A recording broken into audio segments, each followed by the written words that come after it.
Ready start. वित्त मंत्री सुश्री निर्मला सीतारमण द्वारा पेश बजट 2023-24 में सबके लिए कुछ ना कुछ है और इसके बावजूद कोषीय संतुलन पर भी ध्यान दिया गया है। विपक्ष अक्सर तत्कालीन सरकार की निंदा करने के लिए चुनाव पूर्व बजट को राजनीतिक बजट कहता रहा है, लेकिन यह बात वित्त मंत्री निर्मला सीतारमण द्वारा पेश 2023-24 के बजट के लिए नहीं कही जा सकती है।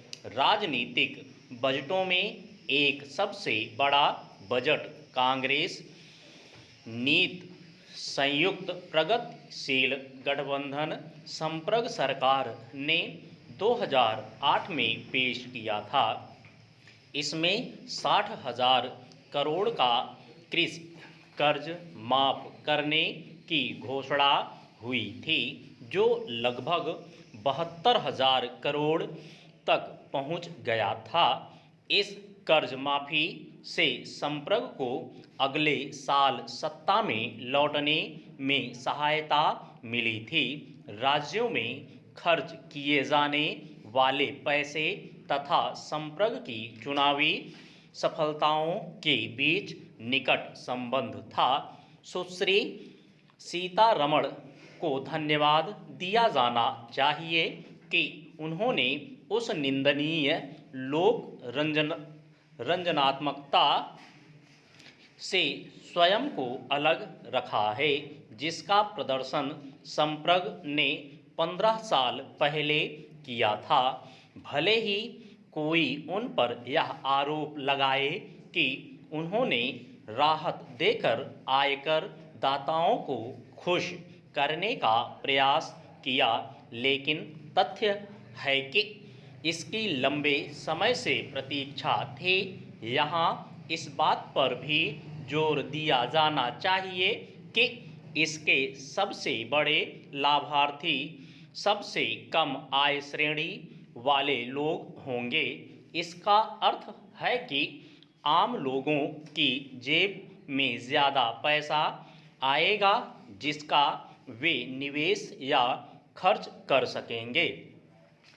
इससे मांग व बचत में वृद्धि होगी और इन दोनों की आवश्यकता है। सूक्ष्म, लघु एवं मझोले उद्यमों MSME तक भी आयकर लाभों का विस्तार किया गया है। व्यक्तिगत आयकर के बारे में यह भी खास है कि सर्वोच्च कर श्रेणी में आने वाले लोगों को भी राहत दी गई है। हमारे देश में कर की अधिकतम दर 42.74% थी, जो दुनिया में सबसे ज़्यादा दरों में शामिल थी। वित्त मंत्री ने इसे घटाकर 39% करने का प्रस्ताव किया है।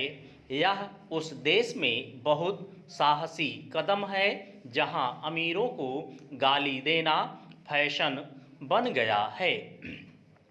यह खासकर इसलिए भी महत्वपूर्ण है कि उनकी पार्टी 2024 में आम चुनाव के लिए तैयार हो रही है। प्रधानमंत्री नरेंद्र मोदी की सरकार ढांचागत विकास पर जोर दे रही है। इसी रास्ते पर चलते हुए वित्त मंत्री ने लगातार तीसरी बार इस क्षेत्र के लिए पूंजी निवेश में भारी 33% वृद्धि की है, जो अब 10 लाख करोड़ पहुंच गया है। यह सकल घरेलू उत्पाद GDP का 3.3% है। यह 2019-20 में किए आवंटन का लगभग 3 गुना होगा। सुश्री सीतारमण ने संकेत किया कि केंद्र द्वारा प्रत्यक्ष पूंजी निवेश के साथ ही राज्यों को पूंजीगत परिसंपत्तियों के सृजन हेतु अनुदान की व्यवस्था की गई है।